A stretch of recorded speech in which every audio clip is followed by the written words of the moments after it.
በኩል ቆንጆ ነኝ ብለሃል አሁን ባንተ በኩል ቆንጆ ነኝ ብለሃል ትንኝ ወረሰው ጨጓራ መስላል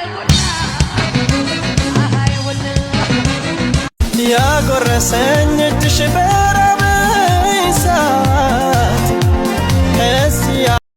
ከሄርሜላ ጋርም ሲሆን ሌላ ሰው ከሩታም ጋር ሲሆን ሌላ ሰው ምንድነው ነገሩ እንዴ?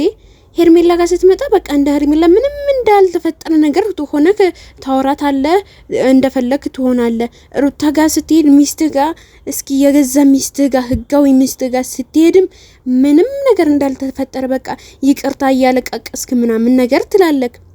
ቆይ ምንድነው? ሰላም ሰላም ቤተሰብ እንዴት ናችሁ? ደህና ናችሁ? እኛ ደህና ነን አልሐምዱሊላህ። ለቤቱ አዲስ ከሆናችሁ ላይክ፣ ሼር፣ ሰብስክራይብ በማድረግ ቤተሰብ ሁኑ። እንግዲህ አብርሃም ሄርሜላም ጋር ሴት ከሄርሜላ ጋር ይለጣጠፋል። ያቺ ውሽማው ማለት ነው ያቺ ዝሙተኛዋ እሷ ጋር ሄዶ እንደፈለገ ሆኖ ተዝናንቶ ይመጣና ደግሞ እንዴት እንደሚያረጋቸው ደግሞ ይዋቸው እስኪ እንደፈለገ ይሆንና ከዛ ሩታ ጋር ደግሞ ምንም እንዳልተፈጠረ ሄዶ ይናገራል። ሄዶ ያወራል። ልጄ ማየት ፈልጋለሁ እንዲ ማለት ፈልጋለሁኝ እንዲ ነው እንዲ ተፈጠረ ይላል።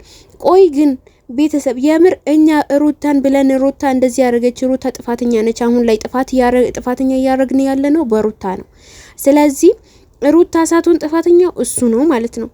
ለምን ቢባል አሁን እሷ ጋር ሌላ ሰው ሆኖ በስነ ስርዓት አውሩቶ በስነ ስርዓት ተቃቅፎ ምን ብሎ ከዛች ዝሙተኛ ጋር ማለት ነው ይሆናል። እስኪና የልጅ እናቱ ዛ እቤት ቁጭ አድርጎ እንደፈለገ ሆኖ መጥቶ እንደገና ከሩታ ጋር ሌላ ሰው ሆኖ ያወራታል።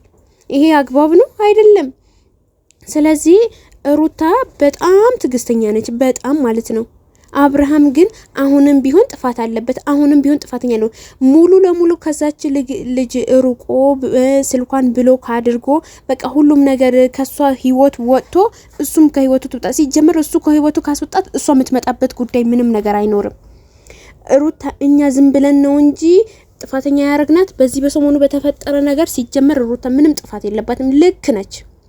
ምንም ለምን የሚያደርጋቸው ድርጊቶች ሁሉ ምንም ነገር በቃ ምንም የማይመስጡ ምንም የማይሆኑ ነገሮች ናቸው እያደረገ ያለው ማለት ነው። ለእንድታምነው ከፈለገ እሱ ራሱ በስነ ስርዓት ታምኖ መገኘት አለበት መጀመሪያ ማለት ነው። ስለዚህ መተግበር አለበት እዚህ ጋር እንድትታመንለት ማለት እንዲታመንላት እሱ እንዲታመን ማለት ነው።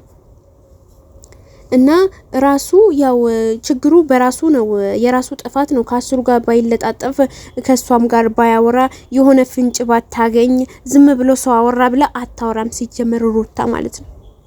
ሩታዬ የኔ ውድ አንቺ ምርጥ ሰው ነሽ እናቴ። አንቺ ጎበዝ ጠንካራዋ ልጅ ነሽ። ስለዚህ ጠንካራ በይ።